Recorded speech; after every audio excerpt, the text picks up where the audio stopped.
Alhamdulillah wa kafa wa salamun ala ibadihi alladhina istafa.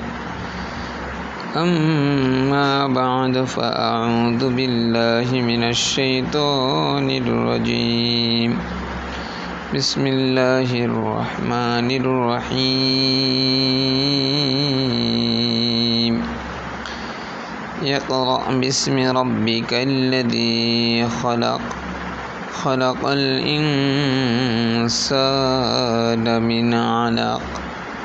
وقد قال رسول الله صلى الله عليه وسلم كما تعيشون تموتون وكما تموتون تبعثون وكما تبعثون تحشرون صدق الله مولانا العظيم صدق رسوله النبي الكريم ونحن على ذلك لمن الشاهدين والشاكرين والحمد لله رب العالمين.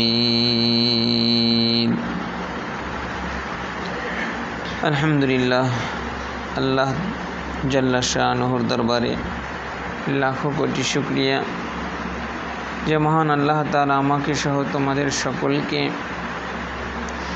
নবীর ঘর মাদ্রাসায় আসার বসার তৌফিক দান করেছেন। এজন্য সকলেই পড়ে নি আলহামদুলিল্লাহ।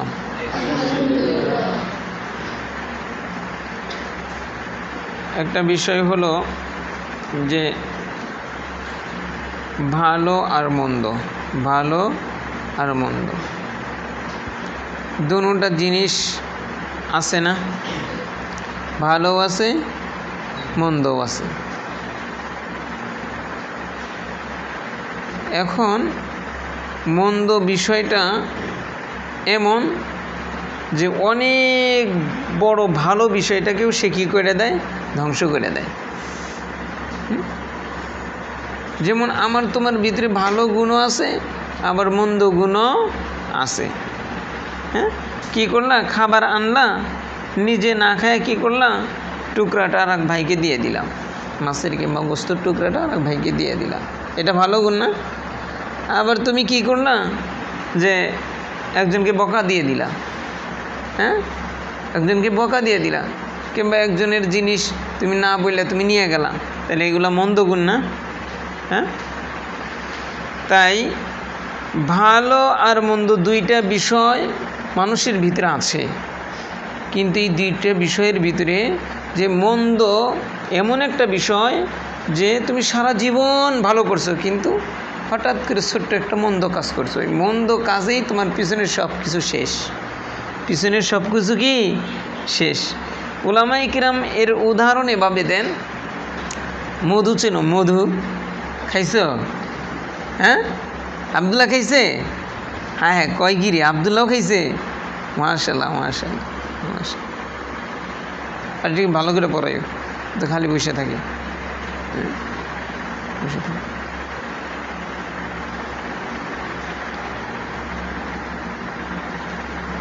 কত তো হ্যাঁ অন্যদিকে যাবো গা, আল্লাহ।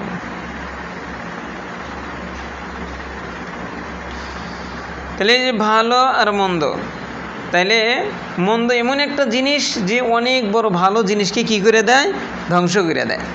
এর উদাহরণ উলামায়ে কিরামগণ দেন যে মধু, এই মধু তুমি যদি মনে করো যে 10 কেজি মধু, 10 কেজি কি মধু, এই 10 কেজি মধুর ভিতরে একটা কেমিক্যাল আছে, আমরা শুনেছি এই কেমিক্যালটার নাম এলুয়া, নাম কি এলুয়া। এই এলুয়া, এই কেমিক্যালটা যদি ওই 10 কেজি মধুর ভিতরে 1 চামচ দিয়ে দেয়, পুরা মধু তিতে হয়ে যায়, পুরা মধু কি হয়ে যায়, তিতে হয়ে যায়। মধু মিষ্টি, এটা তার ভালো গুণ না?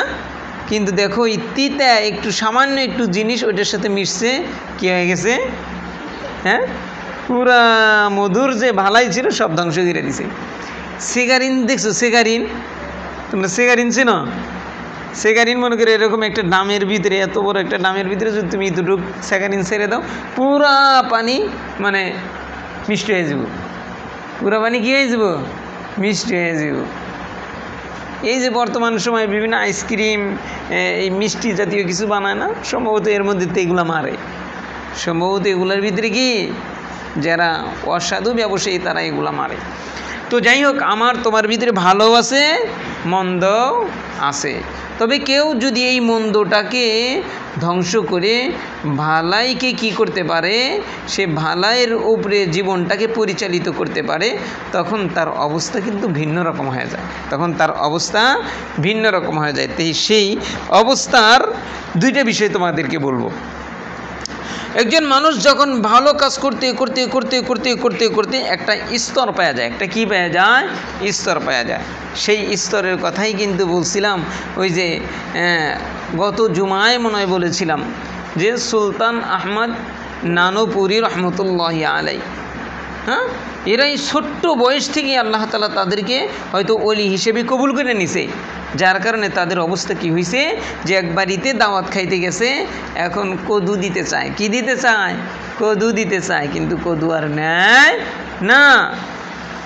তখন বারবার পিড়াপিড়ি করার পরে তখন বলে, দেখো কদু তো দিতে চাইতেছে তুমি, কিন্তু কদু আমার সাথে কথা বলতেছে যে আমাকে নিতে না করতেছে, তুমি আমাকে খায়ো না, তুমি আমাকে খায়ো না। তখন খোঁজ নিয়ে জানা গেল যে তার পাশের বাড়ির কিংবা তার মানে কি বলে দেবরের গাছের কদু না বলে ছিঁড়ে এনে রান্না করছে, যে পরে বাজার থেকে আমার স্বামী আনলে দিয়ে দিব, এই নিয়তে। এই নিয়তি কেমনি এরকম হয়েছে? ওই যে ভালো কাজ করতে করতে করতে করতে করতে করতে আল্লাহ তাআলা তাকে একটা স্তর দিয়ে দিছে। একটা কি দিয়ে দিছে? স্তর দিয়ে দিছে। কিন্তু এই স্তরটা পাইতে অনেক বাধা আছে। অনেক কি আছে? বাধা আছে। যেমন তুমি মনে করো বিসিএস ক্যাডারের তুমি চাকরি পাইবে, বিসিএস ক্যাডারের মনে করো তুমি চাকরি পাইবে, তাহলে এই চাকরি পাইতে অনেক বাধা আছে না? তোমার 1 নম্বর বাধা স্কুলে যাইতে হইব, এসএসসি পাস করতে হইব, তারপর ইন্টার পাস করতে হইব, তারপর অনার্স করতে হইব, তারপর তোমাকে আরও কত ধরনের পরীক্ষা দিতে হইব, তারপর না তুমি এটা পাইবে। হ্যাঁ, তো উলামায়ে কিরামগণ বলেন যে আল্লাহ তাআলার যত সৃষ্টি আছে, এই সৃষ্টির ভিতরে 8টা সৃষ্টি এরকম আছে যে 8টা সৃষ্টি ছাড়া সব কিছু ধ্বংস হয়ে যাবে। সব কিছু কী হয়ে যাব? ধ্বংস হয়ে যাবে। সেই 8টা জিনিস কি? 1 নম্বর হলো আরশ। 1 নম্বর কি? আরশ। আল্লাহ তাআলার আরশ, আরশ সম্পর্কে অন্য একদিন বলবো। 2 নম্বর কুরসি, আরশের উপরে একটা চেয়ার আছে, আল্লাহ তাআলার একটা চেয়ার আছে। এইটা কি হবে না? ধ্বংস হবে না। 3 নম্বর লৌহ। 3 নম্বর কি? লৌহ মাহফুজ বলে না, যে এখানে মানুষের সব কিছুর তকদির কি করা আছে, লিপিবদ্ধ করা আছে। তারপরে হলো কলম। তারপরে কি? কলম। অর্থাৎ কলম আল্লাহ তাআলা সর্বপ্রথম যেই জিনিসটা সৃষ্টি করেছে, উলামায়ে কিরামগণ 2টা বিষয় বলে, যে একটা হলো আমার তোমার নবীজি সাল্লাল্লাহু আলাইহি ওয়াসাল্লামের কি আত্মা, আর একটা বলে হলো যে সর্বপ্রথম আল্লাহ তাআলা তৈরি করছে কলম। কি? কলম। কলমকে তৈরি করার পরে বলছে যে তুমি কি উক্তুব, লেখো লেখো। পরে ওই যে লৌহে মাহফুজের মধ্যে কলম লিখছে। অর্থাৎ তোমার সম্পর্কেও লিখছে, আমার সম্পর্কেও লিখছে। শুধু তাই না, আল্লাহ তাআলা মনে করে এই যে অগণিত যে মাখলুকাত, এই মাখলুকাতের মধ্যে সবচেয়ে ছোট যে মাখলুকাতটা আছে, যেই মাখলুকাত মনে করো বিভিন্ন যন্ত্র ছাড়া দেখা যায় না, ওই মাখলুকাতটাও কতগুলা মাখলুকাত আল্লাহ ওই মাখলুকাতের ওই প্রকারটাকে কতগুলা জন্ম নিবে, ওই কতগুলার থেকে আবার কতগুলা জন্ম নিবে, আবার সেগুলো কোন দেশে দেশে কোন জায়গায় থাকবে, এগুলো সব ওই কলমে কি লিখে ফেলছে।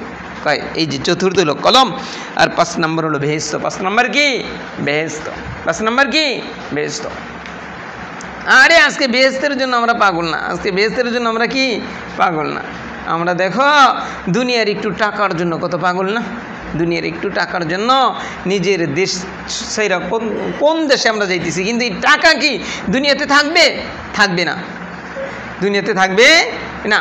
দেখো তোমার দাদার যে বাপ ছিল, তারও তো কিছু না কিছু সম্পদ ছিল, কিন্তু এই সম্পদ কি তার সাথে গেছে? সে ধ্বংস হয়ে গেছে, তার সম্পদ বিলীন হয়ে গেছে। কিন্তু আমরা কিন্তু সেই দিকেই কি হাঁটি, সেই দিকেই কি হাঁটি, বেহেশতের দিকে হাঁটি না। বেহেশতে কি ধ্বংস হবো? বেহেশত ধ্বংস হবে না। 6 নম্বর দোজক, দোজকও কি হবে না, ধ্বংস হবে না।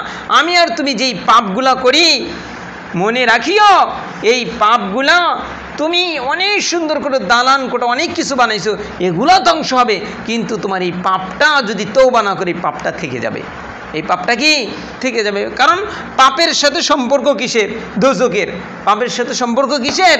দোজকের। দোজক যেহেতু ধ্বংস হবে না, তোমার পাপ তুমি যদি তওবা না করো, তোমার এই পাপটাও ধ্বংস হবে না। 7 নম্বর সিংহা। 7 নম্বর কি? সিংহা। ইসরাফিল আলাইহিস সালাতু ওয়াস সালাম একটা সিংহা সামনে নিয়ে আসে। কি নিয়ে সামনে নিয়ে কি আছে? সিংহা। রাসূল করিম সাল্লাল্লাহু আলাইহি সাল্লাম মিরাজে গেলেন। কোথায় গেলেন? মিরাজে গেলেন। ঘটনায় এরকম বর্ণনা আসছে যে মিরাজে যাওয়ার পরে যে দেখে যে বিশাল দেহের একজন ফেরেশতা, তার সামনে এরকম বিশাল আকৃতির সিংহা নিয়ে সে বসে আছে। জিবরাইল আলাইহিস সালাতু ওয়াস সালাম বললেন, এ হলো ইসরাফিল। রাসূল করিম সাল্লাল্লাহু আলাইহি সাল্লাম কি করলেন? সালাম দিলেন। কি দিলেন? সালাম দিলেন। সালামের কোনো জবাব নাই। সালামের কি নাই? সালামের কোনো জবাব নাই। দ্বিতীয়বার আমার তোমার নবী দ্বিতীয়বার সালাম দিছে, তারপরেও কোনো জবাব নাই। সে যে ওই যে সিংহা মুখে নিয়ে বসে আছে বাবা, ওই সিংহাটার দিকেই তাকিয়ে আছে। কোন দিকে কি হচ্ছে তার কোনো খেয়াল নাই। তৃতীয়বার যখন সালাম দিলেন, তখন সম্ভবত রব্বে কারিম বলে যে ও ইসরাফিল, আমার প্যারা হাবিব তোমাকে 3 বার সালাম দিছে, তুমি সালামের জবাব দাও। তারপর সালামের জবাব দিছে, বাবা ঘুমায়ো না, ঘুমায়ো না। 3 বার যখন সালামের জবাব দিছে, 3 বারের পর যখন সালামের জবাব দিছে, তখন বলছে যে ইসরাফিল, তুমি কি আমার প্রথম সালামটা শোনো নাই? তুমি কি আমার দ্বিতীয় সালামটা শোনো নাই? তখন ইসরাফিল আলাইহিস সালাতু ওয়াস সালাম বলে যে আপনার প্রথম সালামও শ্রবণ করেছি, দ্বিতীয় সালামও আমি শ্রবণ করেছি, তৃতীয় সালামও আমি শ্রবণ করেছি, কিন্তু আমার একটা ভয়, আমার আল্লাহ তাআলা আমাকে একটা দায়িত্ব দিয়ে আমাকে এখানে বসায় রাখছে। আমার আল্লাহ তাআলা আমাকে দায়িত্ব দিছে যে তুমি কি করবা, সিংহায় ফুৎকার দিবা। কিন্তু আমি যদি আপনার সালামের জবাব দেই, এমতো অবস্থায় যদি আমার রব্বে কারিম বলে তুমি সিংহায় ফুৎকার দিয়ে দাও, যদি আমার রব যদি এই ঘোষণা দিয়ে দেয়, তাহলে আপনার সালাম দিতে যায় আমার রবের হুকুম পালন করতে আমার দেরি হবে। এই কারণে আমি সালাম শোনার পরেও জবাব দেই নাই। ও বাবা, ইসরাফিল আলাইহিস সালাতু ওয়াস সালাম কিন্তু জাহান্নামে যাবে না। ইসরাফিল আলাইহিস সালাতু ওয়াস সালাম এদের কোনো কিন্তু হিসাব হবে না। শুধু তাই না, এদের যে কত বড় দেহ, এদের যে কত বড় দেহ, এদের যে কত বড় দেহ। জিবরাইল আলাইহিস সালাতু ওয়াস সালামকে সালাম সম্পর্কে বর্ণনা এরকম পাওয়া যায় যে সারা দুনিয়ার সমস্ত সাগরের পানি, সারা দুনিয়ার সমস্ত পানিগুলা যদি জিবরাইল আলাইহিস সালাতু ওয়াস সালামের মাথায় ঢেলে দেওয়া হয়, তার পা পাইতে পাইতে সমস্ত পানি শুকিয়ে যাবে। ও বাবা দেখো, তারা কিন্তু আল্লাহ তাআলার বিধানকে কত, আল্লাহ তাআলাকে কত ভয় করলো, কিন্তু আমি আর তুমি কেমন ভয় করি? আমার তোমার কিন্তু মনে হয় এক জাররা পরিমাণ ভয়ও নাই। একটা কুকুরকে দেখিয়া যে এরকম ভয় পাই, উস্তাদের ব্যাত দেখিয়া যে এরকম ভয় পাই, আমি কিন্তু তুমি কিন্তু আল্লাহ তাআলাকে সেরকম ভয় পাও না। উস্তাদের ব্যাতের ভয়ে কিন্তু আমি আর তুমি কি করি না, অনেক গুনাহ থেকে বাঁচার চেষ্টা করি, কিন্তু উস্তাদ যখন বাবারে না থাকে, তখন কিন্তু কোরআন খুলিয়া বিভিন্ন ধরনের গুনাহ আমরা করি কি করি না। বাবা মনে রাখিও, একদিন রাসূল করিম সাল্লাল্লাহু আলাইহি ওয়াসাল্লাম বসা আছে, ওই মজলিসে আমার তোমার জনাবে মুহাম্মদুর রাসূলুল্লাহ সাল্লাল্লাহু আলাইহি ওয়াসাল্লামের পাশেই বসা আছে জিবরাইল আলাইহিস সালাতু ওয়াসসালাম। হঠাৎ করে একটা বিকট আওয়াজ হলো। বিকট আওয়াজ হওয়ার পরে রাসূল করিম সাল্লাল্লাহু আলাইহি ওয়াসাল্লামকে বলি, ইয়া রাসূলুল্লাহ, ইয়া হাবিবাল্লাহ, এই আওয়াজটা কিসের জানেননি? তখন বলে যে আপনি বলেন। ওই আওয়াজটা হলো আল্লাহ তাআলা আসমানের মধ্যে এমন একটা দরজা বানাইছে, যেই দরজা এই যে আওয়াজ হওয়ার আগ পর্যন্ত আল্লাহ তাআলা কোনোদিন খোলে নাই। ওই দরজা দিয়ে একটা ফেরেশতা আসতেছে, ওই ফেরেশতাও দুনিয়াতে কোনোদিন আসে নাই। সেই ফেরেশতা আসতেছে, কি নিয়ে আসতেছে জানেননি? কয় সেটা নিয়ে আসতেছে হলো আল্লাহ তাআলার আরশের নিচে কি আছে? একটা কানজ আছে, খাজানা আছে। আল্লাহ তাআলা সমস্ত কোরআনের আয়াতগুলোকে আল্লাহ তাআলা আরশের উপর থেকে নাজিল করছে, কিন্তু বাবা এই যে সূরা ফাতিহাটা আল্লাহ তাআলা আরশ থেকে নাজিল করে নাই। আরশের নিচে যে খাজানা আছে, এই খাজানার থেকে স্পেশালভাবে আল্লাহ তাআলা এই সূরা ফাতিহাকে আল্লাহ তাআলা সেইখান থেকে দিয়া এই ফেরেশতার কাছে দিয়া, এই ফেরেশতাকে জিবরাইল আলাইহিস সালাতু ওয়াসসালামের কাছে এই ফেরেশতার মাধ্যমে এই সূরাটা নাজিল হয়েছে। শুধু তাই না, শুধু তাই না, আল্লাহ তাআলা যখন কোনো একটা আয়াত নাজিল করছে বাবা, প্রত্যেকটা আয়াত যখন জিবরাইল আলাইহিস সালাতু ওয়াসসালামের কাছে আসছে, ওই আয়াতকে রক্ষণাবেক্ষণ করার জন্য অগণিত ফেরেশতা সাথী হইয়া দুনিয়াতে নাজিল হইছে। শুধু তাই না, শুধু তাই না, প্রত্যেকটা অক্ষরকে হেফাজত করার জন্য, প্রত্যেকটা শব্দকে হেফাজত করার জন্য, প্রত্যেকটা আয়াতকে হেফাজত করার জন্য আল্লাহ তাআলা স্পেশাল বাহিনী দিয়ে দিছে। তুমি যখন এই কোরআনটা তেলাওয়াত করো, যদি তুমি মহাব্বতের সহিত তেলাওয়াত করো, তুমি যদি আল্লাহকে পাওয়ার জন্য তেলাওয়াত করো, ওই সমস্ত আয়াতের ফেরেশতাগুলা তোমার বন্ধুতে পরিণত হইয়া যাইব। শুধু তাই না বাবা, শুধু তাই না, তুমি যদি এই ফেরেশতাদেরকে বন্ধু বানাইতে পারো বাবা, মৃত্যুর সময় যখন তুমি শটাং হয়ে পড়া থাকবা, তুমি যে সারা জিন্দেগি তুমি কত কিছুর জন্য তুমি মেহনত করলা, সব কিছু বাবা পড়ে থাকবে। মা পড়ে থাকবে এক জায়গায়, বাবা কান্না করবে আর এক জায়গায়, বিবি স্বামী বলে চিৎকার করতে থাকবে, সন্তানগুলা বাবা বাবা বলে চিৎকার করতে থাকবে। কিন্তু তুমি যে শটাং হয়ে পড়ে আসো, তুমি যে মৃত্যুর একটু আগেই ভিন্ন জগতে বাবা চলিয়া গেছো, ভিন্ন জগতে তুমি যে চলিয়া গেছো, তুমি যেই জগৎ তুমি দেখতেছ, ওই জগতে কিন্তু তোমার আর বাবা নাই, তোমার আর মা নাই, তোমার বিবি নাই, তোমার সন্তানগুলা নাই। আরে ওই সময় যদি তুমি এই যে কোরআনকে বন্ধু বানাইতে পারো, এই ফেরেশতাগুলাকে তুমি সেই দিন দেখতে পারবা। ফেরেশতা যদি তোমার সঙ্গে হয়ে যায়, আর শয়তান তোমাকে বেঈমান বানাইতে পারবে না। আর তুমি যদি কোরআন সামনে নিয়া যে আয়াত পড়তেছ, এই আয়াতকে সামনে খুলা খুলা তুমি যখন গুনাহ করবা, তুমি যখন গল্প করবা, এই ফেরেশতাগুলা তোমার থেকে দূরে চলিয়া যাইব। মৃত্যুর সময় তুমি একা পড়িয়া থাকবা, ও বাবা, মৃত্যুর সময় একা পড়িয়া থাকবা। তখন শয়তান কি করবে? এই সুযোগে বিভিন্ন দলবল নিয়ে এসে তোমাকে বেঈমান বানাবে। কি বানাবে? বেঈমান বানাবে। তাহলে কি বলতেছিলাম যে সিংহা থেকে গেছে না, তো এই সিংহাটা ইসরাফিল আলাইহিস সালাতু ওয়াসসালাম, দেখো বলতেছিলাম যে ইসরাফিল আলাইহিস সালাতু ওয়াসসালাম কত ভয় আল্লাহ তাআলার, কিন্তু আমার তোমার সেই ভয় নাই। একটা বেতের যেরকম ভয় আছে, এইটার যেরকম ভয় আছে, আমাদের কি আল্লাহ তাআলার সেই ভয় আছে? এটা যদি কই তোমার চোখের মধ্যে দিয়ে দিব, তাহলে দেখবা, তাহলে দেখো কত ভয় লাগে। ঠিক না বাবা? কত ভয় লাগে। কিন্তু আল্লাহ তাআলার ভয় বাবা আমাদের সেই রকম নাই। আল্লাহ তাআলার ভয় বাবা আমাদের সেই রকম নাই। তো এই ইসরাফিল আলাইহিস সালাতু ওয়াসসালাম যেই সিংহাটা নিয়ে আসে, এই সিংহা কি হবে না? ধ্বংস হবে না। 8 নম্বর কি? 8 নম্বর হলো মানুষ আর জিনের যে আত্মা, মানুষ আর জিনের যে আত্মা, এই আত্মাটা কি হবে না? ধ্বংস হবে না। তাই যেই ব্যক্তি এই মন্দকে ছাড়িয়া দিয়া ভালো কাজ করবে, নেকের কাজ করবে, তার এই আত্মাটা পবিত্র হতে হতে কেমন হবে? ওই যে আমার দাদা শেখ, আমার যাদের বাসায় যাবেন চলে যান, যারা বাসায় যাবেন চলে যান।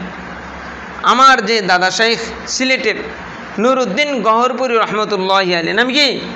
নুরউদ্দিন গহরপুরী রহমতুল্লাহি আলাইহি। এই নুরউদ্দিন গহরপুরী রহমতুল্লাহি আলাইহি উনি দেখো এই যে সমস্ত মন্দকে ছাড়িয়া ভালো করতে করতে কেমন হয়ে গেছে, কেমন হয়ে গেছে? কয়েকটা ঘটনা তোমাদেরকে শোনাই, শোনাবো? ঘুম ধরতেছে তোমাকে। ছুটি দিয়ে দেয়? হ্যাঁ, ঘুমাইতে চাও কে তাইলে? ঘুমাইলে তো তাহলে বলুন না। তো যাই হোক, এই নুরুদ্দিন গহরপুরী রহমতুল্লাহ আলাই যখন মাদ্রাসায় দিয়ে আসলো, কোথায় দিয়ে আসলো? মাদ্রাসায় দিয়ে আসলো। শাইখে বাগা রহমতুল্লাহ আলাই উনি জলিলুল কদর একজন আল্লাহর ওলি ছিল। এই নুরুদ্দিন গহরপুরী রহমতুল্লাহ আলাই উনি হলো শাইখে বাগা রহমতুল্লাহ আলাইর খাদেম। কি সারাদিন হুজুরের খালি মানে পিছে, মানে হুজুর টয়লেটে যাইতেছে তাও পিছে আছে, হুজুর মসজিদে যাইতেছে উনি পিছে আছে, হুজুর এক জায়গায় সফরে গেছে উনি হুজুরের ব্যাগ নিয়ে আসে, উনি মানে সব সময় হুজুরের সাথে। তো মানুষে বিভিন্নজন বিভিন্ন ধরনের কথা বলে যে লেখাপড়া করতে আইসা খালি হুজুরের পিছে পিছে ঘুরে, হুজুরের পিছে পিছে ঘুরে। তো এটা হুজুরও শুনো, হুজুরও কষ্ট পায়, হুজুরও কষ্ট পায়। সে তখন নুরুদ্দিন গহরপুরী আমার দাদা শেখ উনি কী করতেন, কয় রাত্রিবেলা যখন আমি আমার উস্তাদকে তেল মালিশ করতাম, মাথায় কী করতাম? তেল মালিশ করতাম। তেল মালিশ করতে করতে করতে করতে উস্তাদজি এই 11টার দিকে উস্তাদজি ঘুমায় যেত।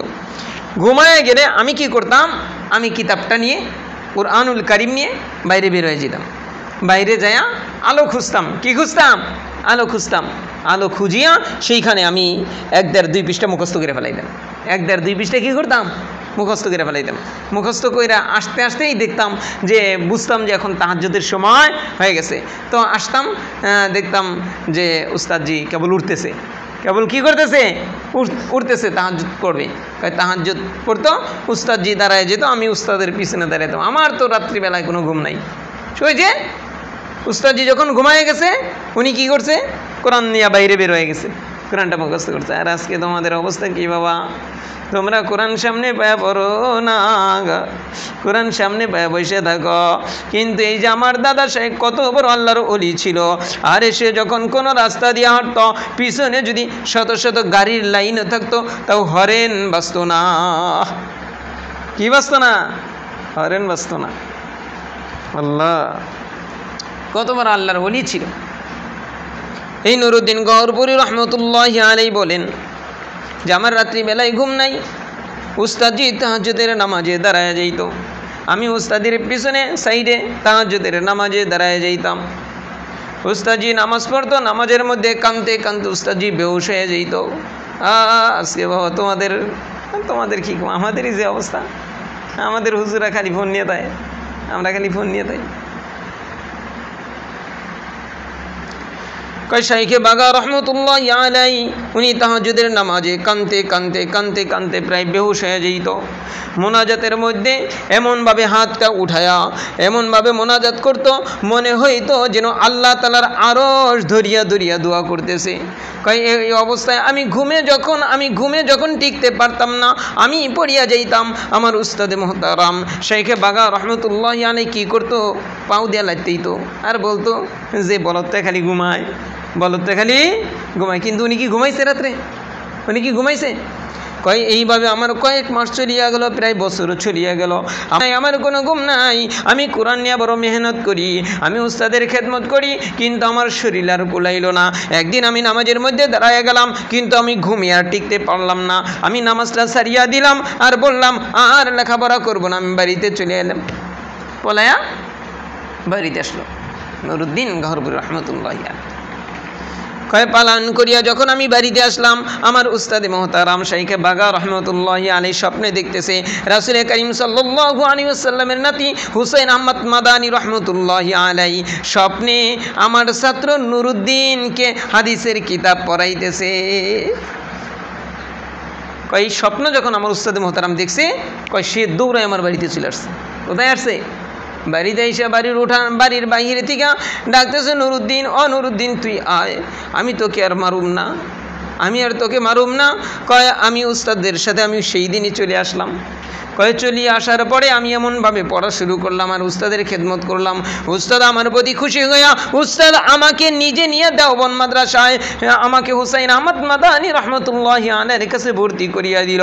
আরে কেমন আলেম হয়েছিল বাবা নুরুদ্দিন গহরপুরী রহমতুল্লাহ আলাই, যে উস্তাদজিরা যেই পৃষ্ঠায় যেইভাবে কথা বলছে, যেই শব্দ ব্যবহার করছে, বাংলাদেশে আসার পরে যখন কোন এক মাদ্রাসার ভিতরে যখন বলল যে হুসাইন আহমদ মাদানী যেইভাবে হাদিসের কিতাব দর্শ দিছে, যেই শব্দ যেই জায়গায় ব্যবহার করছে তুমি কি সেইভাবে পারবানি? তখন বলে অবশ্যই পারবো। কি বলে? অবশ্যই পারবো। ওদিকে কী করছে? টেপ রেকর্ডার ছেড়ে দিছে। কি ছেড়ে দিছে? টেপ রেকর্ডার ছেড়ে দিছে। হুসাইন আহমদ মাদানী রহমতুল্লাহ হাদিসের দর্শের টেপ রেকর্ডার, একটা হাদিসের মানে সে তাকরির করতেছে, আলোচনা করতেছে, বলছে তুমি এই হাদিসটা আলোচনা করো। কয় দেখা গেল যে হুসাইন আহমদ মাদানী রহমতুল্লাহ টেপ রেকর্ডারে যেই জায়গায় দম ছাড়ছে, যেই জায়গায় যেই শব্দ ব্যবহার করছে, নুরুদ্দিন গহরপুরি রহমতুল্লাহ আলাই সেই জায়গায় দম ছাড়ছে, সেই জায়গায় সেই শব্দ ব্যবহার করিয়া করিয়া হাদিসের ব্যাখ্যা করছে। ও বাবা, তারা এমনিই হয় নাই বাবা, এমনিই হয় নাই। মন চায় একটা করি, ওইটাকে তোমরা করে ফেলাও। মন চায় গল্প করি, মন চায় গল্প করো। মন চাইছে কি করি? দুষ্টামি করি, দুষ্টামি করো। মন চাইছে পড়লাম না, বসে থাকো। আরে নুরুদ্দিন গহরপুরি রহমতুল্লাহ আলাই বাবা কেমন হয়েছিল? আমাদের এক হজরত ওনার মুখে আমার শোনা, ওনার মুখে শোনা, উনি বলেন, কয় আমি একটা গাড়ি ভাড়া করলাম বয়ান করার জন্য, ওইখানে আমার উস্তাদ নুরুদ্দিন গহরপুরি রহমতুল্লাহ আলাইও যাবে। গাড়িতে উঠছে, ড্রাইভারও যখন চাবি দিছে, এখন আর গাড়ি চলে না, এখন আর গাড়ি চলে না। তখন বলে গাড়ির তেল নাই। কি নাই? গাড়ির কি নাই? কি নাই? তেল নাই। তখন ড্রাইভার নেমেছে, তখন বলে যে না, যাওয়া যাবো না, গাড়িতে তেল নাই, কেমনে যাবো? কিন্তু নুরুদ্দিন গহরপুরি এই গাড়ি চালা না কে?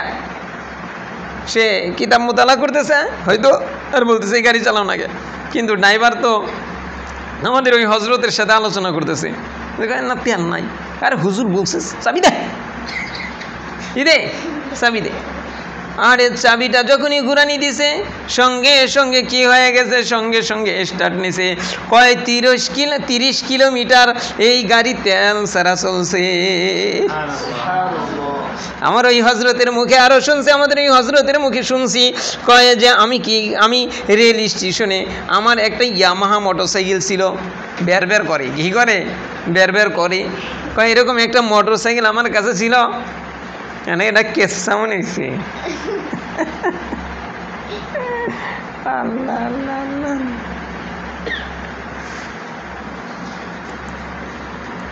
কয় আমি ওই মোটরসাইকেল নিয়ে এখানে দাঁড়ানো, এন দিকে একটা ট্রেন থামলো, ট্রেন থামার পর এন দিকে হুজুর নামলো। পরে হুজুরের সাথে সাক্ষাৎ করলাম, হুজুর কোথায় যাবেন? কয় অমুক জায়গায় একটা মাহফিল আছে, ওইখানে যাবো। কয় আমিও তো ওইখানকার বক্তা। কয় তাহলে চলো, আমারে উঠাও। পরে হুজুর পিছনে সরছে, নুরুদ্দিন গহরপুরি রহমতুল্লাহ কোথায় সরছে? পিছনে সরছে। পিছনে সরার পরে যখন মোটরসাইকেল নিয়ে যাইতেছে, কয় যাওয়ার পরে দিই এই খাড়া মানে ও ঠেইলা উঠানো কঠিন। তারপর আবার কালভার্ট আছে, কি আছে মানে কালভার্ট মানে এরকম খাড়া, এরকম কি খাড়া। কয় এনে হুজুরকে কি কই, আমার এত খালি পাততে অত দূর যাইব না, বুঝছো না? মোটরসাইকেল মনে করে গ্যাস টিকালা, বুঝছো? গ্যাস যদি তোমার পেটে বেশি হয়, তারপরে যদি তুমি আবার পুরা দমে বাজারে যাইয়া মানে হোটেলে যাই গেলে এই সিঙ্গারা লাগা, এই পুরি লাগা, তাইলে তোমার পেট বিরাষ্ট হয়ে যাইতে পারে, ঠিক না? এনে কই এমনিই তো ফ্যাট করে, ঠিক আছে? হুজুরকে যখনই চড়াইছি তো মোটরসাইকেল তো ফ্যাট শুরু করছে। এনে আবার এই খাড়া কাঁচার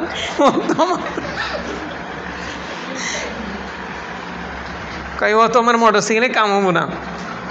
পরে কয় কি করলাম? পরে হুজুরকে সাহস করে, হুজুর একটু নামেন, আমার মোটরসাইকেলে উঠতো না, ঠিক আছে? কয় চলো উঠবো, ঠিক আছে? কয় চালাও উঠবো। পরে আসে, কয় হুজুরের কথা এনে হুজুর কইছে, কয় গিয়ার একে আইনে, ঠিক আছে? কয় খালি মানে আমি পিক আপ বাইরেই গেছি। কয় আল্লাহর কি কাম, এমনিই চলতেছে না। কয় আল্লাহর কি কাম? কয় কুত্তে এটা উঠলো। কই ওঠার পরে দি আবার আর একটা, কয় ওটা উঠলো, ঠিক আছে? তারপরে দিয়ে আবার আর একটা, ঠিক আছে? কই হইছে, ঠিক আছে? কয় 3টে এরকম মানে ঢাল। কয় আমি উঠলাম এই মোটরসাইকেল আমার হজরতকে নিয়ে, কয় মাহফিল আসলাম, বয়ান করলাম, চাবি দিয়েছি, তেল শেষ, তেল ফুরাই গেছে। কি ফুরাই গেছে? তেল ফুরাই গেছে। এনে হুজুর তো বুড়া মানুষ, এ তো মনে করো যে এই পোলাপানের মতো মনে করে পিস যা বয়া করছে, চালাও, গেদা চালাও। গেদা যে চালাইব, গেদার তো তেল নাই, গেদার তো কি নাই, তেল নাই।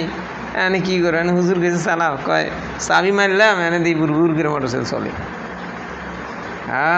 আল্লাহ তাআলা দেখো এই যে আত্মা, এই আত্মায় ওই যে কইলাম না যে কি মন্দটা করার মন চাইব, কিন্তু মন্দটা না করিয়া যেই ব্যক্তি ভালোটা করবে একটা পর্যায়ে তার আত্মা এরকম সবল হয়ে যাবে এবং কি আত্মা নুরানি হয়ে যাবে।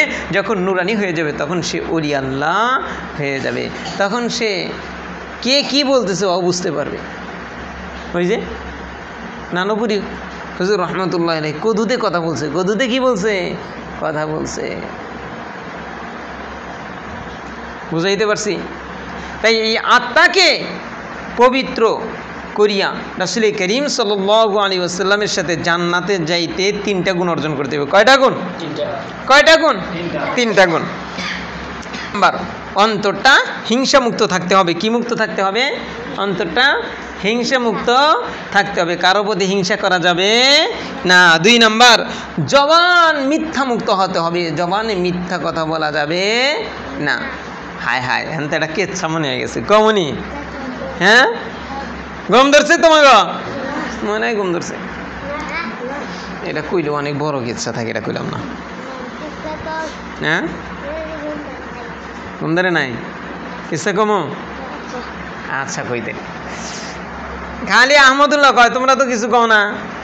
হ্যাঁ, আহমদুল্লাহ আমাকে মানে এই করে নিয়ে আইছে, বয়ান করে নাকবো। আমি কি বয়ান ওরকম পারি। তো যাই হোক, কেচ্ছাটা হলো এখন তো কিছু অনেকগুলো মনে হয়ে গেছে, 4টা মনে হয়েছে, 4টা কিছু মনে হয়েছে। এই আল্লাহ, আরো 2টা ঘটনা মনে হয়ে গেছে। আচ্ছা, এক কেচ্ছা কই। কেচ্ছাটা হলো যে মায় মানে বেচারা বিয়ে করছে। কি করছে? বিয়ে করছে। বিয়ে করার পরে শ্বশুর নাই। কি নাই? শ্বশুর নাই। পরে শাশুড়িকে নিজের বাড়িতে আনছে। শাশুড়িকে কোথায় আনছে? নিজের বাড়িতে আনছে। আনার পরে এখন বাড়ির যে মালিক, ছেলেটা মনে করো যে চাকরি করে, অফিসে চলে যায় সকালবেলায়। আবার ছেলের বাবা নাই, ছেলের মা আছে। ছেলের কি আছে? মা আছে। এই বউটাই কি করে? বউতে খালি মনে করো যে ওই যে তার যে মাও, একে খালি গরম ভাত খাওয়ায়, ভালোটা খাওয়ায়। আর এই যে জামাইয়ের মাও, এই জামাইয়ের মাওকে মনে করো যে খালি খাওয়ায়, পান্তা খাওয়ায়। কি খাওয়ায়? পান্তা খাওয়ায়। পান্তা খাওয়ায়। অনেকদিন পরে কইতেছে, বৌমা খালি পান্তাই খাওয়াও, আমাকে একটা দিন একটু গরম ভাত খাওয়াইও, আমাকে একটা দিন একটু কি খাওয়াইও? গরম ভাত খাওয়াই। আচ্ছা খাওয়াও। পরে এসে কি করছে? ওই যে বোর যে মাও, একে কি খাওয়ায়? খালি গরম খাওয়ায়। তো এদিকে ওই জামাই বাড়িতে আইছে। জামাই কি আইছে? বাড়িতে আইছে, অফিস থেকে বাড়িতে আইছে। অফিস থেকে বাড়িতে আসলে এদিকে ওই মায়, তাই জামাইয়ের মায় জানে না যে আমার ছেলে আইছে। বউজন পান্তা ভাত নিয়ে গেছে। তখন বউকে কইতেছে, আই কইছিলাম যে ঠিক আছে, কই খাও। আচ্ছা, পরে দেখা যাবে না। ঠিক আছে। পরে ওই জামাইতে শুনে ফেলাইছে, কই আমার মায় কি কইছিলাম যে, কই তোমার মায় যা কইছে ও আগুন বানিতে খেলবো না। কয় কি? কয় তোমার মায় কইছে, কয় ওই বাড়ির বেড়া সুন্দর আছে, তার হাতে বিয়ে বসলি না তুই, আমার বলার হাতে লিখে। এটা কি কইছে মায়? হ্যাঁ, মানে খুব পোলাই রেগে গেছে। কয় কি রে? পরে হাসা দিয়া মিশা দিয়া এই মহিলাটা অনেক কিছু কইছে। অনেক কিছু করার পরে কয়, ই করো, তোমার মাইকে বাড়িতে রাখা যাবো না, তোমার মায় অনেক দুষ্ট। কয় তাহলে কি করবো? কয় তাইলে নদীর ওই যে নদীর ওই পারে যে জঙ্গলে নিয়ে ফেলাই দিয়ে আসুন।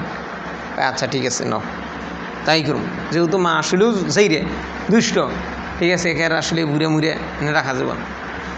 পরে নিয়ে গেছে মাইকে নিয়ে গেছে, মা এলো ঘুমাইছে, মাই কি ঘুমাইছে।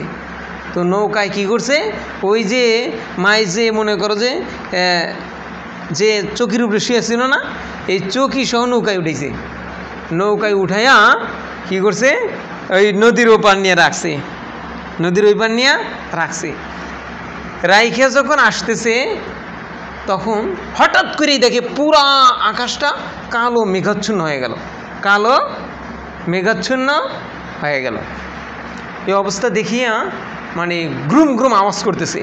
এই অবস্থা দেখে মায়ের ঘুম ভেঙে গেছে। তখন মায়ের ঘুম ভেঙে গেছে। যখন মায়ের ঘুমটা ভাঙছে তখন দেখে জঙ্গলের ভিতরে তাকে রাইখে ছেলে আর ছেলের বউ যাইতেছে, ছেলে আর ছেলের বউ যাইতেছে। তখন ছেলে আর ছেলের বউকে ডাক না দিয়া তখন সে হাত উঠেছে, এরকম করে হাত উঠেছে, হাত উঠে বলতেছে, আল্লাহ আমাকে এই যে জঙ্গলের নদীর পাড়ের জঙ্গলে রাইখে আমার সন্তান চলে যাচ্ছে, আল্লাহ তুমি আমার সন্তানকে নিরাপদে বাসায় পৌঁছাই দিও। এখন যেই ঝড় সাচ্ছে, ও যদি নৌকাটা ছেড়ে দিয়ে এই নদীতে ও যদি পাড়ি জমায় তাহলে হতে পারে বেশি দূর যাবে না, তুফানে আমার ছেলে ধ্বংস হয়ে যাবে, আল্লাহ তুমি নিরাপদে আমার সন্তানকে ঘরে ফিরিয়ে দিও। এই কথা যখন বারবার চিৎকার দিয়ে দিয়ে বলতেছে, সন্তানের কলিজা আর কোলায় নাই। তখন মাকে নিয়ে আবার বাড়িতে আসছে, মাকে নিয়ে বাড়িতে আসছে। বাড়িতে নিয়ে আসার পরে কয়েকদিন চলে গেছে। একদিন গোপনে মাকে জিজ্ঞেস দিয়েছে, ও মা তুমি যে একটা কথা কইলা, তোমার বৌমা যখন বেড়া তোমার বৌমা যখন খাবার দিল, মজার একটা কিচ্ছা কই দিয়েছে, তাও অনুস না বেড়া, বিয়ার কিচ্ছা। তা কি কইছিলে তোমার বৌমাকে যে বললাম, কইছিলাম যে কয় দেখ তোর বউ তোর শাশুড়ি এই বাড়িতে আসার পর থেকে নিয়ে আমাকে খালি পান্তা খাওয়ায়। তো আমি তোর বউকে কইছিলাম একটা দিন গরম ভাত আমাকে দিস। তো আজকেও ওই দিনও যখন পান্তা নিয়ে আসছে তখন আমি কইছিলাম যে, অর্থাৎ গরম ভাত চাইছিলাম যে, কই ও তুমি কইছো এইটা আর ও বানাইছে ওইটা। ঠিক আছে এর মজা দেখামো, এর মজা দেখামো। মানে কী করছে, একদিন রাত্রিবেলায় মাইকে কইছে, মা তুমি কি করবা, তুমি আমার শাশুড়ি যেই চকিতে ওনে যা শুইবে, আর শাশুড়িকে মানে চলে বলে এই চকি দেয় না শোইবে, এই চকি দেয় না শোইবে। পরে শোয়াইছে, পরে শোয়ানোর পরে রাত্রিবেলায়, কি বেলায়, রাত্রিবেলায় এখন কইতেছে বউকে, কইতেছে যে বউ চলো আজকে মাকে যে জঙ্গলে ফেলায় রেখে আসবো, আর নিয়ে আসবো না, আজকে যে ফেলায় রেখে আসবো আর কি করবো না, আর নিয়ে আসবো না। পরে এসে নিয়ে গেছে, উনি তো ঘুমাইছে, উনি তো ঘুমাইছে। পরে মনে করো যে ওই খাট সহ উঠাইছে দুইজনা,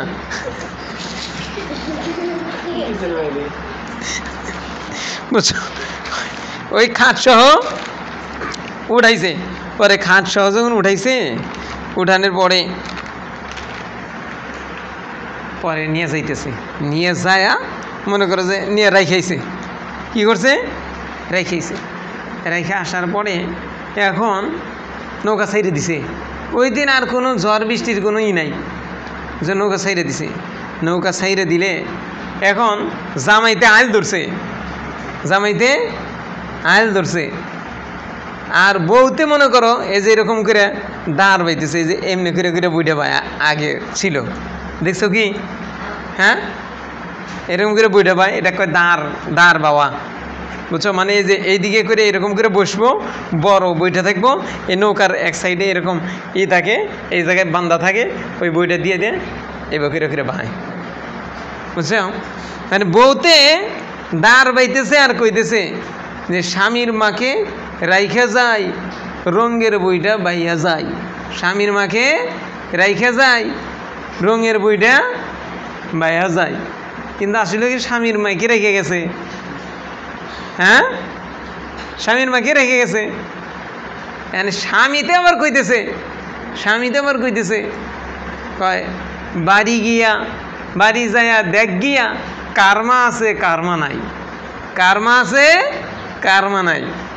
বাড়িতে যখন আইসে এনে গরম ভাত নিয়ে গেছে, ওই খাটে গরম ভাত নিয়ে গেছে। এখন দেহে ওই খাটে বসে রয়েছে জামাইয়ের মাও, স্বামীর মাও। কার মাও? স্বামীর মাও। এনে ওই খাটে দেয় যে তার মাইকে জঙ্গলে ফালাইয়া রেখে আইছে। এটা একটা কেচ্ছা, এটা একটা কি কেচ্ছা, বুঝছো? আর একটা কেমন কেচ্ছা? আর একটা কেচ্ছা হলো হিন্দু আছে না, যেমন মনে করো যে অনেক এই যে মুসলমানরা আছে না, যে বিভিন্ন পূজায় যায়, বিভিন্ন মেলায় যায়, তারপরে বিভিন্ন মাজারে যায়, যায় কি যায় না? হ্যাঁ, যায়। তো কি করছে,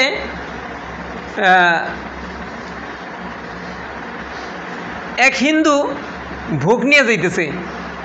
কি নিয়ে যাইতেছে? ভোগ নিয়ে যাইতেছে। ভোগ নিয়ে যাইতেছে। আচ্ছা, ভোগ নিয়ে কোথায় যাও? এক মুসলমান জিজ্ঞেসে, কোথায় যাও? কয় ভোগ নিয়ে আমার ঘরে এই কালী মাকে দিবার যাইতেছি। কি মা? কালী মাকে দিবার যাইতেছি।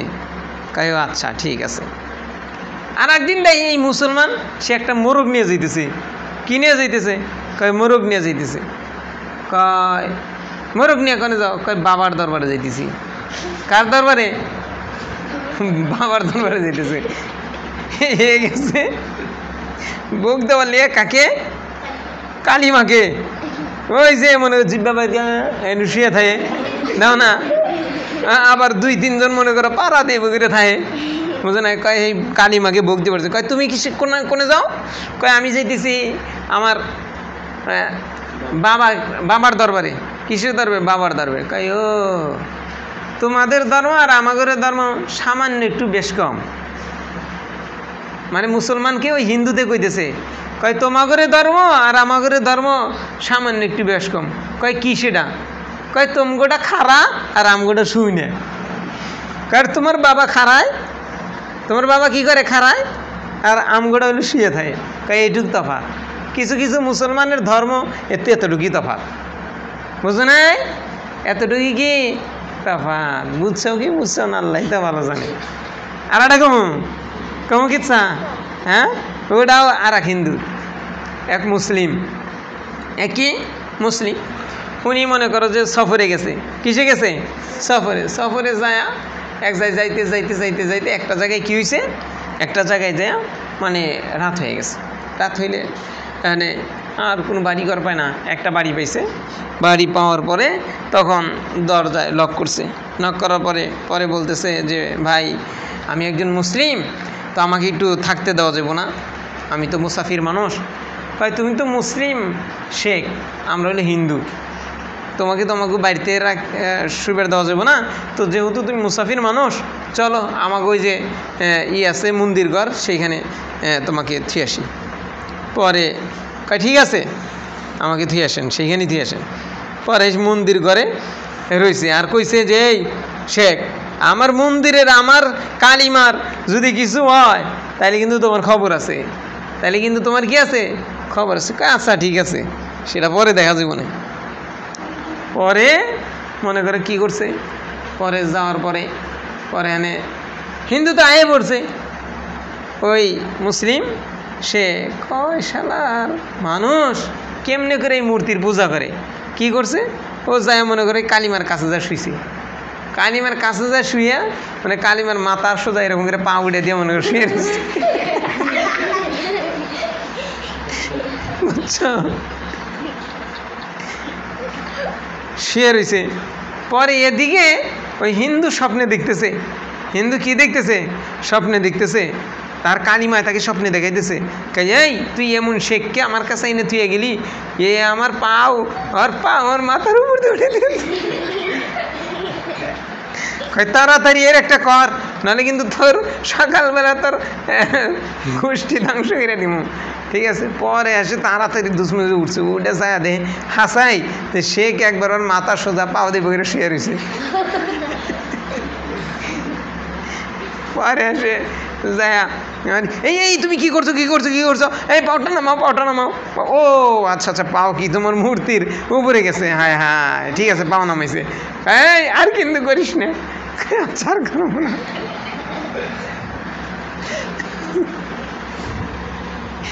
পরে হিন্দু পরে বুঝাই টুজাই দিয়ে আইছে। আসার পরে আবার কয় যে আর পাও দিব না, করে দিব কোল বালিশ নাই, ঠিক আছে, তো একটা কোল বালিশ দিয়ে যাইতি, তাই পাও দিতাম না।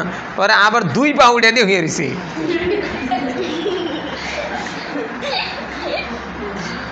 বুঝছো?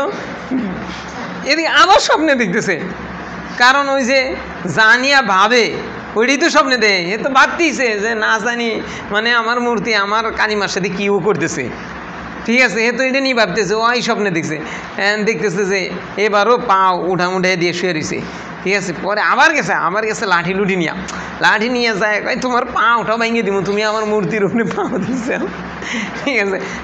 আর একবার করলে কিন্তু তোমার আমি এই ঘর থেকে বের করে দিব, এই ঘর থেকে কী করে দিব, বের করে যাও ঘুমের বেতালে যাই বেরি পারে।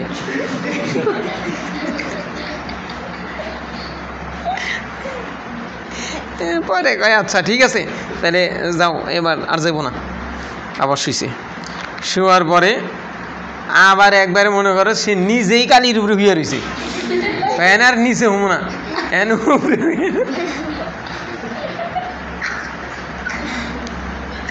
বুঝছে। পরে এবারও স্বপ্নে দেখতেছে যে এবার একবারে 12টা বাজে। পরে এনে কয় যে কালিতে কইতেছে, এই তার বারবার বলতেছি এই শেখকে আমার কাছে আনসাস, একবার পা উড়ে দিলে 1 পাও, আর বার দিল 2 পাও, হ্যাঁ ও নিজেই আমার উপরে হইয়া পড়ছে, ঠিক আছে। তুই এই যে এই কয় সেকেন্ডের ভিতরে যদি কিছু না করস তো তোর বংশ আমি ধ্বংস করে দেবো, ঠিক আছে, তোর কোনো সন্তানাদি জীবিত থাকবো না। কয় জীবিত কত থাকবো না, 3 বার তোমাকে হেফাজত করে গেছি, 2 বার তোমার কাছে গেছি, হ্যাঁ আমার ঘুমের ডিস্টার্ব করতে চাও, মানে কালিমাকে কইতেছে যে আমার ঘুমের ডিস্টার্ব করতে চাও, হ্যাঁ তুমি ওই শেখের পাওই হরাই দিয়ে না, আর তুমি আমার সন্তানাদি ধ্বংস করবে।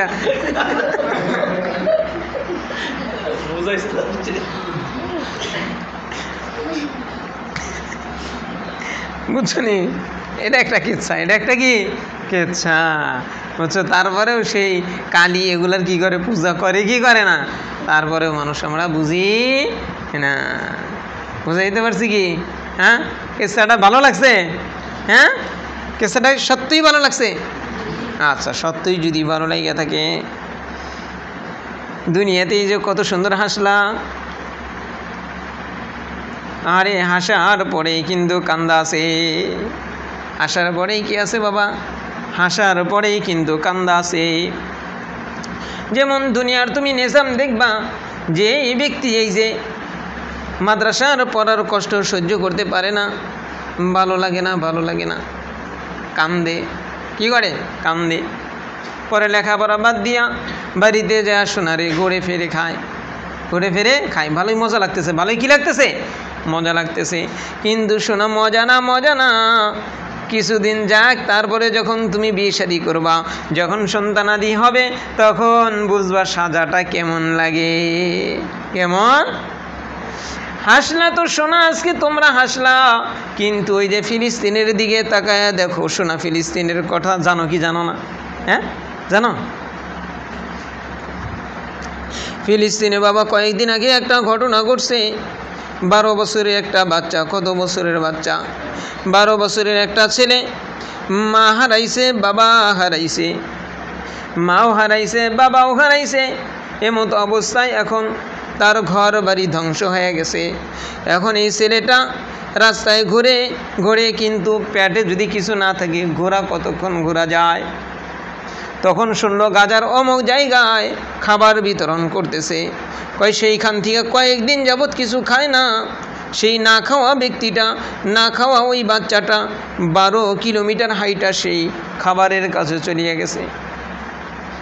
কোথায় চলিয়ে গেছে বাবারে, কত কঠিন অবস্থা দুনিয়ার। আর এই কিছুদিন আগে যে আমি ঢাকায় গিয়েছিলাম, একটা জায়গায় বাবা দেখি যে একটা আম্মা কি যেন বিক্রি করতেছে, তার সম্ভবত 2টা বাচ্চা, কয়টা বাচ্চা, ওভার ব্রিজের উপরে, সম্ভবত তোমাদের মিতা হুজুর আমার সাথে ছিল, ওভার ব্রিজের উপরে বাবা কি যেন বিক্রি করে, আরে তোমাকে আমাকে আল্লাহ তাআলা কত সুন্দর ব্যবস্থার মধ্যে আল্লাহ তাআলা তোমাকে আমাকে রাখছে, কিন্তু তুমি আর আমি যদি শেষ রাত্রে উঠিয়া একটু এই বিষয়গুলো যদি একটু চিন্তা ফিকির করতাম, তাহলে তোমার আমার এই চোখ দিয়ে যদি পানি পড়ে, এই চোখের পানি আমার রব্বে কারিম সহ্য করতে পারে না। আমার রব্বে কারিম স্বয়ং এই তলিবুল ইলমরা যখন শেষ রাত্রে উঠিয়া চোখের পানি সারিয়া কান্না করে, স্বয়ং রব্বে কারিম আসিয়া তার চোখের পানিটা মুছিয়া দেয়। আর ওই মাকে যখন দেখলাম বাবা, ওই মাটা কি করতেছে, কি যেন বিক্রি করতেছে। দেখলাম বাচ্চা ছেলেটা 4 কিংবা 3 বছর বয়স হবে, সিঁড়ির উপরে বসিয়া কিসের সাথে যেন পাটা কাটিয়া গেছে। আর এই যে তোমরা দেখো আমার ছেলেদেরকে, তোমরা দেখো কত আদর করি।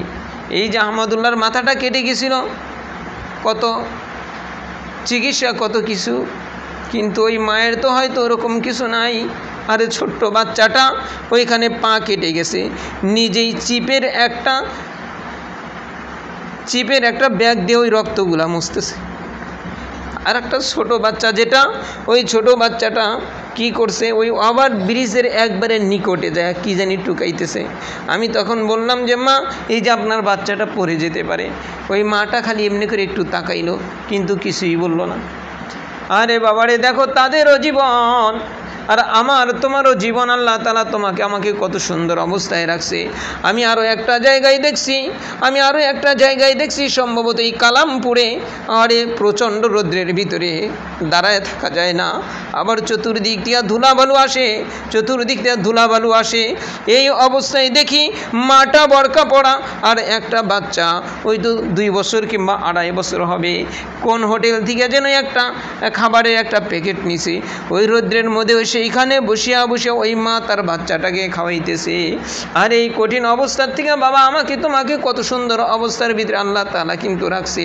ওই ফিলিস্তিনের ওই বাচ্চাটা 12 কিলোমিটার হাঁটিয়া যাওয়ার পরে কিছু যখন খাবার পাইছে, কিছু খাবার পাওয়ার পরে যেই ব্যক্তি খাবারটা দিছে তার হাতটা এরকম টান দিয়ে ধরার পরে এরকম করে চুমা খাইছে। সেই ছবিটাও এই টেলিগ্রাম চ্যানেলের ভিতরে আসছে, সেই ছবিটা যে চুমা খাইছে সেটা আসছে। কিন্তু এই খাবারটা নেওয়ার পরে বাবা খাবারটা পেটে যায় নাই। ওই খাবারটা নিয়ে যখন রওনা দিছে, আর ইসরায়েলের ওই জানোয়ার সৈন্যরা গুলি করে তাকে জাজরা করিয়া দিছে। ও বাবা, মৃত্যু কিন্তু বড় কঠিন, মৃত্যু যে কোনো মুহূর্তে কিন্তু তোমার আসবে। মনে তুমি করিও না যে এখন আমরা ছোট আছি, মৃত্যু হয়তো অনেক দিন পরে হবে। না বাবা না, এই যে দেখো তোমাদের পাশের এই এলাকায় তো ঘটনা ঘটিয়ে গেল। আমাদের এক ছাত্রী 1.5-2 মাস আগে বিয়ে হয়েছে, তার স্বামীটাও দুনিয়ার থেকে চলিয়ে গেছে না। তাই তুমি আর আমি কোন সময় মরব? আমার তোমার তো অনেক আশা আকাঙ্ক্ষা যে কি করব, বড় হব, হাফেজ হব, আলেম হব, তারপরে বিয়ে শাদী করব, তারপর বড় মাদ্রাসা করব কিংবা বাড়ি ঘর সাজাবো। না বাবা, এই সময়টা আল্লাহ তাআলা হতে পারে তোমাকে আমাকে নাও দিতে পারে। কোন সময় মৃত্যু আসবে বাবা বলা যায় না। তাই তোমাদেরকে হাতে ধরে পায়ে ধরে বলি, কত মানুষ কতভাবে বেঈমান হইয়া দুনিয়ার থেকে চলিয়া গেছে। এই যে মানিকগঞ্জের একটা ঘটনা বাবা, আরে পুলিশের একটা মেয়ে, কিসের মেয়ে? পুলিশের একটা মেয়ে। এই মেয়েটা আমি সাইদ নুরসাহ হুজুরের একটা বয়ানের ভিতরে শুনেছি, উনি বলেন যে ওই মেয়েটা আমাদের মাদ্রাসায় ভর্তি হইল। প্রথমে 1 বছর পর্দা করতে বলি, পর্দা করে না।